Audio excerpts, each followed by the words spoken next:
ఈరోజు మనం పచ్చగడ్డి కోసే ఛాలెంజ్ చేస్తున్నాం. మొన్న పేడకళ్ళు ఎత్తాంగా, అలా ఈరోజు పచ్చగడ్డి కోయడం.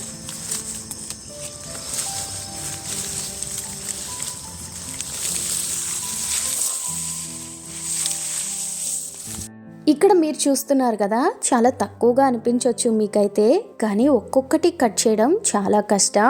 దానికి ఎక్కువ ఫోర్స్ కూడా యూస్ చేయాల్సి వచ్చింది. ఇంకా ఇది 3 రోజులకు సరిపడే గడ్డి. నేను ఛాలెంజ్ అని చెప్పేసి ఒకటే రోజు కోసేసా. అదన్నమాట విషయం.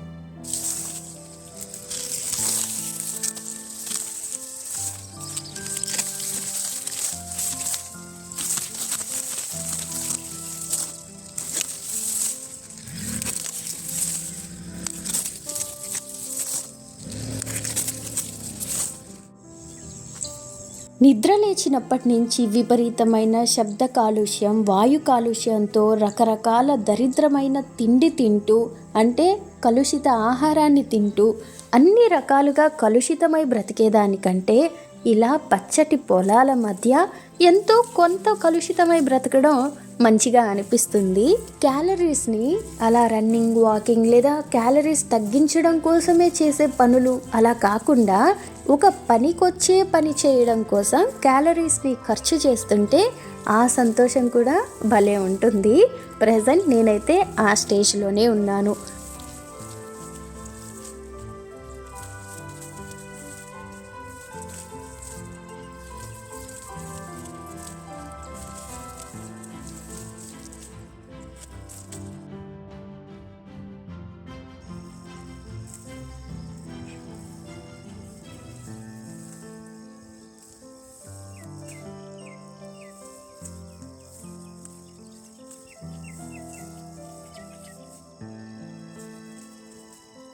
నిజం చెప్పాలంటే ఈ కాకి చెరుకుని కట్ చేయడం వల్ల నా చెస్ట్ దగ్గర నుంచి చేతి వరకు ఉన్న మజిల్స్ అన్నీ కూడా వాటికి ఎక్సర్సైజ్ అయ్యింది. అవి కొంచెం స్ట్రాంగ్ అవుతాయి అనిపించింది.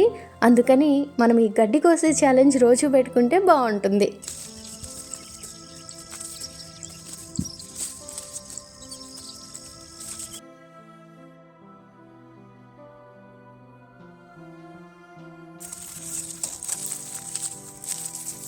మా ఊరి వైపు దీన్ని ఏ పేరుతో పిలవడం నేను గమనించలేదు.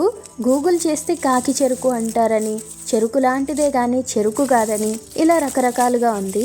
మరి మీ ఊర్లో దీన్ని ఏమంటారో కామెంట్ చేసేయండి. అలానే ఎవరికైనా ఈ గడ్డి కోయడం అన్నది కూడా పెద్ద పనా, ఇది కూడా ఒక టాస్కా అనిపిస్తే జాగ్రత్తగా మీరు ఇలాంటి టాస్క్ తీసుకోండి. ఎందుకంటే మనం కట్ చేసేది మన చేతి మీదకే వస్తుంది. నాకు చిన్న గాయం అయ్యింది.